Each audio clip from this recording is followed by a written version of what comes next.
সাহারা মরুভূমির মাঝখানে একটি কাঁচামাটির তৈরি ঘরে একজন বয়স্ক ফকির একা বাস করতেন। একদিন রাতে তিনি ঘুমিয়েছিলেন। রাত তখন গভীর হয়ে উঠেছিল। হঠাৎ দরজায় কড়া নাড়ার শব্দ হলো। ফকিরের ঘুম ভেঙে গেল। তিনি নিজের মনে বললেন, এত রাতে আমার ঘরে কে আসতে পারে? এই নির্জন মরুভূমিতে তো আজ পর্যন্ত কেউ আসেনি। কিন্তু দরজায় কড়া নাড়ার শব্দ আরও জোরে হতে লাগলো। ফকির বিছানা থেকে উঠলেন এবং দরজা খুলতেই বাইরের দৃশ্য দেখে হতবাক হয়ে গেলেন। দরজার সামনে দুজন যুবতী, অপরূপ সুন্দরী মেয়ে দাঁড়িয়েছিল। ফকির তাদের দেখে মুগ্ধ হয়ে গেলেন। তাদের মধ্যে এক অদ্ভুত আকর্ষণ অনুভব করলেন তিনি কেবল তাকিয়ে রইলেন, চোখ ফেরাতে পারলেন না। তিনি জিজ্ঞাসা করলেন, তোমরা কারা? এই গভীর রাতে এই নির্জন মরুভূমিতে কি করছো? মেয়েরা উত্তর দিল, আমরা পথ হারিয়ে ফেলেছি। আমরা বসরার দিকে যাচ্ছিলাম, কিন্তু পথ হারিয়ে গেছি। আমাদের এক রাতের জন্য তোমার ঘরে আশ্রয় দাও। ভোর হলেই আমরা চলে যাব। ফকির তাদের দেখে যেন মোহিত হয়ে গিয়েছিলেন। তিনি বললেন, ভেতরে এসো। মেয়েরা ঘরে ঢুকল। ফকির তাদের ঘরের এক কোণে জায়গা দেখিয়ে বললেন, এখানে শুয়ে পড়ো। দুজনেই সেখানে শুয়ে ঘুমিয়ে পড়ল। রাতের শেষ প্রহরে একজন মেয়ের মনে হলো কেউ তার কাছে দাঁড়িয়ে আছে। চোখ খুলতেই সে দেখল ফকির তার পাশে দাঁড়িয়ে অদ্ভুত দৃষ্টিতে তাকিয়ে আছে। মেয়েটি ধর্মড় করে উঠে বসলো এবং বলল, কি হয়েছে? তুমি এখানে কি করছো? ফকির বললেন, কিছু না, তোমার ঠান্ডা লাগছে হয়তো, তাই কম্বল দিতে এসেছিলাম। মেয়েটি কম্বল নিয়ে রাগের সঙ্গে তা গায়ে জড়িয়ে আবার শুয়ে পড়ল। কিন্তু ফকির তখনও সেখানে দাঁড়িয়ে তাদের দুজনের দিকে লোভী দৃষ্টিতে তাকিয়ে রইলেন।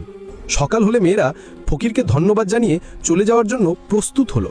তখন ফকির বললেন, কোথায় যাবে? তোমরা যুবতী মেয়ে, আর ঘাদামেশ তো এখান থেকে অনেক দূর। আরেক রাত থেকে যাও, আমি তোমাদের যাওয়ার ব্যবস্থা করে দেব। মেয়েরা বলল, না, আমাদের যেতে হবে। তখন ফকির তাদের কাছে এগিয়ে এসে একজনের হাত ধরে বললেন, আজকের রাতটা থেকে যাও, শুধু একটা রাতের কথা। মেয়েটি রাগে হাত ছাড়িয়ে বলল, এর মানে কি? ফকির আবার বললেন, আমি তোমাদের যাওয়ার ব্যবস্থা করে দেব। তার দৃষ্টিতে তখনও এক অদ্ভুত চাঞ্চল্য ছিল, যেন তার মনে কোনো চক্রান্ত চলছে। মেয়েরা তার কথায় ভুলে আরেক রাত থাকতে রাজি হলো। সারাদিন ফকির তাদের সঙ্গে নরম স্বরে ভালোবাসার ভান করে কথা বলতে লাগলেন, কিন্তু তার দৃষ্টি তাদের দিকে তেমনই ছিল যেন সে তাদের কাছে আসতে চায়। রাত হলো। মেয়েরা কোণে তাদের বিছানায় শুয়ে পড়ল। ফকিরও তার বিছানায় শুয়ে পড়লেন। কিন্তু রাতের শেষ প্রহরে যখন নীরবতা গভীর হয়ে উঠল, ফকির চুপি চুপি উঠে ধীর পায়ে মেয়েদের দিকে এগিয়ে গেলেন। অনেকক্ষণ ধরে তিনি তাদের দিকে তাকিয়ে রইলেন। তারপর একজন মেয়ের কাছে, যিনি ছিলেন অপরূপ সুন্দরী, তার কাছে বসে তার কপালে আলতো করে হাত বোলাতে শুরু করলেন। হঠাৎ মেয়েটির চোখ খুলে গেল এবং সে হঠাৎ উঠে বসল। কি হয়েছে? তুমি এখানে কি করছো? সে রাগদ স্বরে জিজ্ঞাসা করল। ফকির তার চোখের দিকে তাকিয়ে রইলেন, যেন কোনো স্বপ্নে হারিয়ে গেছেন। তারপর বললেন, আমি বালিশ দিতে এসেছিলাম। তুমি বিনা বালিশে শুয়ে আছো, তোমার ঘাড়ে ব্যথা হবে। এই নাও বালিশ। মেয়েটি বালিশ নিয়ে রাগে মুখ ফিরিয়ে বলল, এখান থেকে যাও। ফকির তার বিছানায় ভিয়ে শুয়ে পড়লেন। রাতে তিনি নিজের সঙ্গে কথা বলতে লাগলেন, সকালে এই মেয়েরা চলে যাবে, আজ আমার শেষ সুযোগ ছিল, কিন্তু তাও হাত ছাড়া হয়ে গেল। তারপর নিজেকে বললেন, না, আমি তাদের এভাবে যেতে দেব না, কোনো না কোনো উপায় বের করতে হবে। কাল যেভাবেই হোক তাদের আটকাতে হবে। এই ভাবনায় ডুবে তিনি শেষ পর্যন্ত ঘুমিয়ে পড়লেন। সকালে মেয়েরা উঠে ফকিরের কাছে এলো। তারা বলল, যদি আমাদের যাওয়ার ব্যবস্থা হয়ে থাকে তবে আমাদের বিদায় দাও। কি ব্যবস্থা করেছো? ফকির তাদের কিছুক্ষণ লোভী দৃষ্টিতে দেখলেন। তারপর ধীরে বললেন, না, আজ তোমরা এখান থেকে যেতে পারবে না। মেয়েরা বিস্মিত হয়ে একে অপরের দিকে তাকালো। তারা জিজ্ঞাসা করলো, কেন? আমরা কেন যেতে পারবো না? ফকির বললেন, আরেক রাত থাকতে হবে। মেয়েরা বিস্মিত হয়ে বলল, কেন? কি হয়েছে? সব ঠিক আছে তো, আমাদের থাকতে হবে কেন?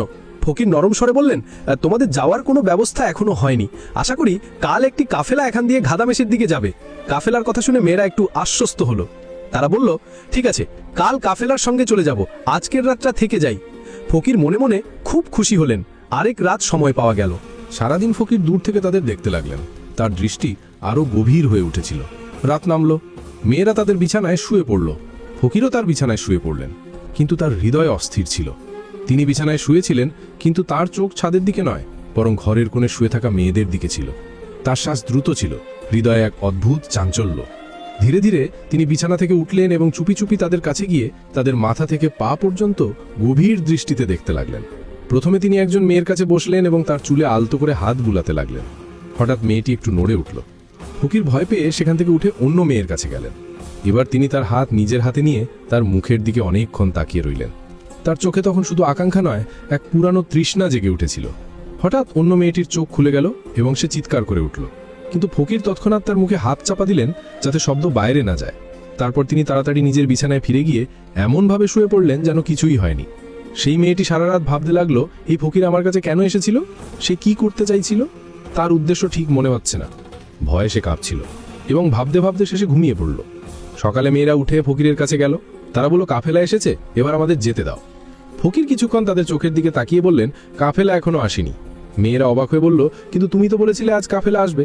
ফকির ক্লান্ত স্বরে বললেন, হ্যাঁ আসার কথা ছিল, হয়তো সন্ধ্যার মধ্যে আসবে।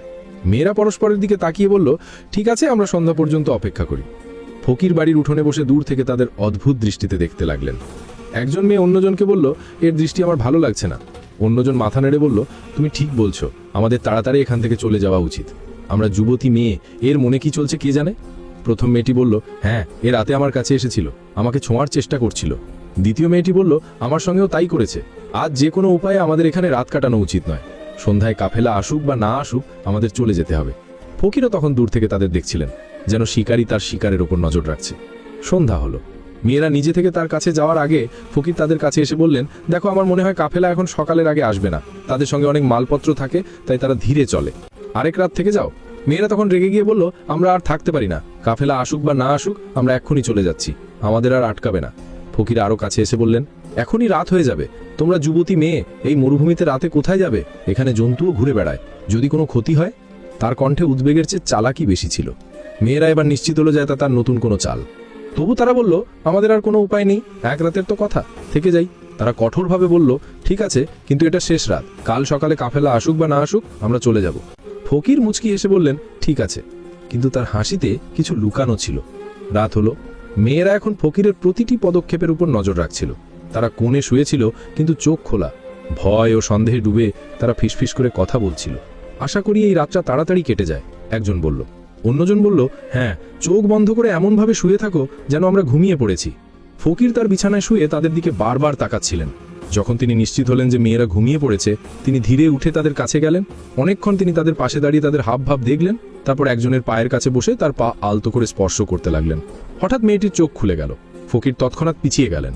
এবার তিনি অন্য মেয়ের কাছে গিয়ে তার কপালে হাত বুলাতে লাগলেন। হঠাৎ সেই মেয়েটিরও চোখ খুলে গেল।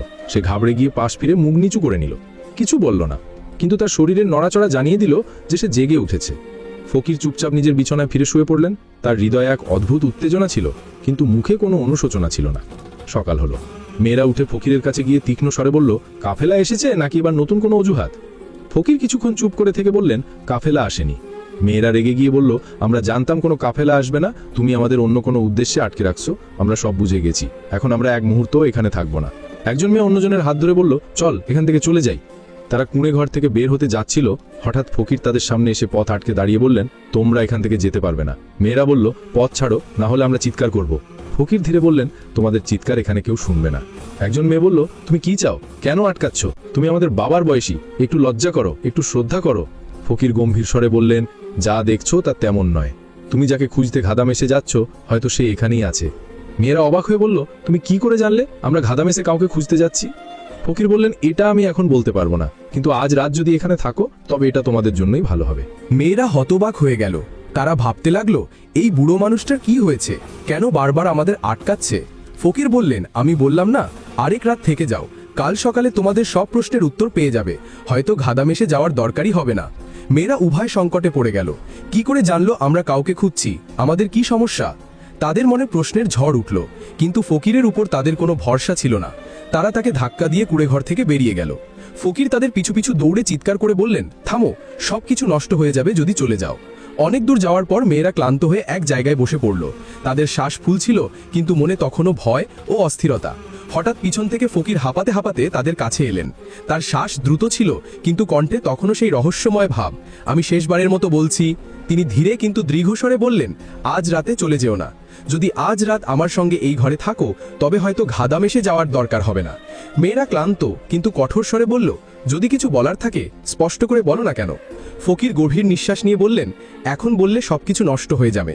আমি শুধু এটুকু বলতে পারি, তোমরা দুজনেই তোমাদের স্বামীকে খুঁজতে বেরিয়েছ। এই কথা শুনে মেয়েরা স্তব্ধ হয়ে গেল। তাদের শ্বাস যেন এক মুহূর্তের জন্য থেমে গেল। একজন মেয়ে অবাক হয়ে জিজ্ঞাসা করল, হ্যাঁ, আমরা আমাদের স্বামীকে খুঁজছি। সে অনেক দিন ধরে নিখোঁজ। আমরা অনেক জায়গায় খুঁজেছি, এখন ঘাদামেসের দিকে যাচ্ছি। কিন্তু তুমি এসব কি করে জানলে? ফকির গম্ভীরভাবে বললেন, আমি সব জানি। কিন্তু তোমাদের আমার সঙ্গে একটা রাত কাটাতে হবে, তবেই আমি তোমাদের সব প্রশ্নের উত্তর দিতে পারবো। মেয়েরা এই অদ্ভুত শর্ত শুনে ঘাবড়ে গেল। তারা একে অপরের দিকে তাকালো। তাদের চোখে ভয়, সন্দেহ ও বিভ্রান্তি স্পষ্ট। তারা মনে মনে ভাবল, এটা কি আবার নতুন কোনো চাল? ফকির তখনও গম্ভীরভাবে তাদের দিকে তাকিয়েছিলেন। কিছুক্ষণ ভেবে একজন মেয়ে বলল, ঠিক আছে, আরেক রাত থেকে যাই। অন্যজন সম্মতি জানিয়ে বলল, হ্যাঁ, কিন্তু এটা শেষ রাত হবে, এরপর আর কিছু শুনবো না। ফকির এটা শুনে যেন খুশিতে উদ্ভাসিত হয়ে উঠলেন। তার চোখে চমক ফুটে উঠল, যেন কোনো লক্ষ্য কাছাকাছি এসে গেছে। তিনি বললেন, ঠিক আছে। মেয়েরা এবং ফকির ঘরের দিকে ফিরে চলল।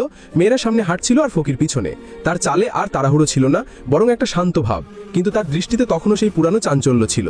মনে মনে তিনি ভাবছিলেন, আজকের রাতটা কত কষ্টে এসেছে, এই রাত আমি এমনি যেতে দেব না। রাত হলো, কিন্তু মেয়েরা এখন পুরোপুরি সতর্ক। তারা বিছানায় শুয়েছিল, কিন্তু চোখ খোলা। তারা ফিসফিস করে কথা বলছিল এবং প্রতিটি শব্দে সজাগ ছিল। ফকির তার বিছানায় তাদের দিকে তাকিয়েছিলেন। রাতের শেষ প্রহরে তিনি ভাবলেন, এখন নিশ্চয়ই তারা ঘুমিয়ে পড়েছে। তিনি ধীরে উঠে একজন মেয়ের কাছে গিয়ে বসলেন, তাকে ভালোবাসার দৃষ্টিতে দেখতে লাগলেন। তারপর তার হাত নিজের বুকে চেপে ধরলেন। মেয়েটি হঠাৎ হাত ছাড়িয়ে রাগে মুখ ফিরিয়ে নিল। ফকির উঠে অন্য মেয়ের কাছে গেলেন। তার মুখের দিকে অনেকক্ষণ তাকিয়ে তার কপালে আলতো চুমু দিলেন। মেয়েটি চমকে উঠে রাগে মুখ নিচু করে নিল। ফকির চুপচাপ নিজের বিছানায় ফিরে গেলেন। তার চোখে কোনো অনুশোচনা ছিল না, শুধু একটা অপেক্ষা, যা এখন তার সমাপ্তির কাছে। সকালের প্রথম আলো কুড়ে ঘরের মাটির দেয়াল দিয়ে ছড়িয়ে পড়ল। মেয়েরা তখনও জেগেছিল। তাদের মুখে ঘুমের কোনো চিহ্ন নেই, শুধু অস্থিরতা ও ভয়। এবার তারা কিছু না বলে, ফকিরের সঙ্গে কথা না বলে চলে যাওয়ার সিদ্ধান্ত নিল। তারা কুড়ে ঘর থেকে বের হতে যাচ্ছিল, হঠাৎ তাদের নজর এক কোণে বসে থাকা এক যুবকের দিকে পড়ল। তিনি ছিলেন অপরূপ সুন্দর, সাদা পোশাক পরা, কিন্তু তার মুখ অন্যদিকে ছিল। মেয়েরা অবাক হয়ে তার কাছে গিয়ে জিজ্ঞাসা করলো, তুমি কে? যুবকটি যখন ধীরে তার মুখ তাদের দিকে ফেরালো, তখন মেয়েরা হতবাক হয়ে গেল, যেন তাদের পায়ের নিচে মাটি সরে গেছে। তারা চিৎকার করে বলল, এটা তো আমাদের স্বামী। তারা দৌড়ে গিয়ে তাকে জড়িয়ে ধরলো। তাদের চোখে অশ্রু ঝরতে লাগলো। এই মুহূর্ত তাদের কাছে জাদুর মতো ছিল। একজন মেয়ে কাপা কণ্ঠে জিজ্ঞাসা করলো, তুমি এখানে কিভাবে এলে? আমরা কি স্বপ্ন দেখছি? যুবক তাদের বুকে জড়িয়ে ধরে বলল, না, এটা স্বপ্ন নয়, বাস্তব, আমি ফিরে এসেছি। মেয়েদের খুশির কোনো সীমা ছিল না। যাকে তারা বছরের পর বছর ধরে খুঁজছিল, সে এখন তাদের সামনে। অন্য মেয়েটি জিজ্ঞাসা করলো, কিন্তু তুমি কোথায় ছিলে? আর তুমি এই ফকিরের ঘরে কিভাবে এলে? এই লোকটা তোমাদের একদম ঠিক মনে হয়নি। তুমি কি তাকে চেনো? যুবক তাদের চোখের দিকে তাকালো। তার চোখে এখন আর কোনো রহস্য ছিল না, শুধু স্বস্তি। সে বলল, আগে ফকিরকে ডেকে আনো, দেখো সে কোথায়। মেয়েরা কুড়ে ঘরের প্রতিটি কোণে খুঁজল, কিন্তু ফকির কোথাও ছিলেন না। তারা ফিরে এসে বলল, সে কোথাও নেই, মনে হচ্ছে সে গায়েব হয়ে গেছে।